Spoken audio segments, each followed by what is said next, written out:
বিশ্ব রাজনীতির মঞ্চে এখন সবার চোখ পারস্য উপসাগরের দিকে। মার্কিন প্রেসিডেন্ট ডোনাল্ড ট্রাম্প এবং ইরানের নেতৃত্বের মধ্যে কথার লড়াই বর্তমানে চরম উত্তেজনায় রূপ নিয়েছে।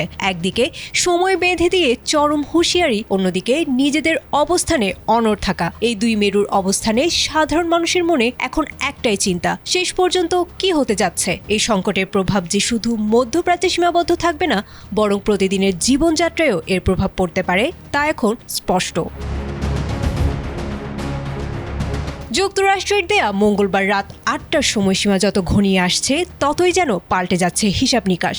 ট্রাম্পের দাবি স্পষ্ট, হয় হরমুজ প্রণালী খুলে দিন, না হয় চুক্তিতে আসুন। অন্যথায় ইরানের অবকাঠামো গুঁড়িয়ে দেওয়ার হুমকি দেওয়া হয়েছে। তবে তেহরান মোটেও দমে যাওয়ার পাত্র নয়। সামরিক বিশেষজ্ঞরা বলছেন, ইরান এবার প্রথাগত যুদ্ধ নয়, বরং বেছে নিতে পারে স্তরভিত্তিক অসম যুদ্ধ কৌশল।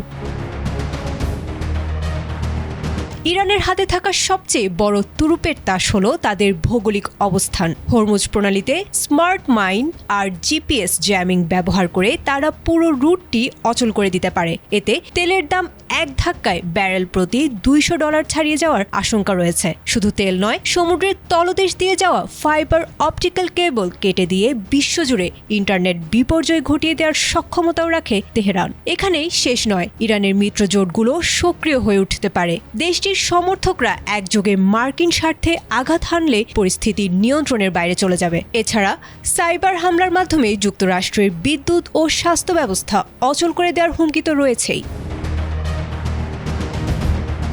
বিশেষজ্ঞদের মতে, ইরানের কৌশল খুব সহজ। নিজেদের তেল বিক্রি বন্ধ হলে প্রতিবেশী দেশগুলোর অবকাঠামোতেও আঘাত হানা। তারা চায় সংঘাতের খরচ এতটাই বাড়িয়ে দিতে যাতে পুরো বিশ্ব অর্থনীতি মুখ থুবড়ে পড়ে। শেষ পর্যন্ত এই কূটনৈতিক ও সামরিক স্নায়ুযুদ্ধ কোন দিকে মোড় নেয়, এখন সেটিই দেখার বিষয়।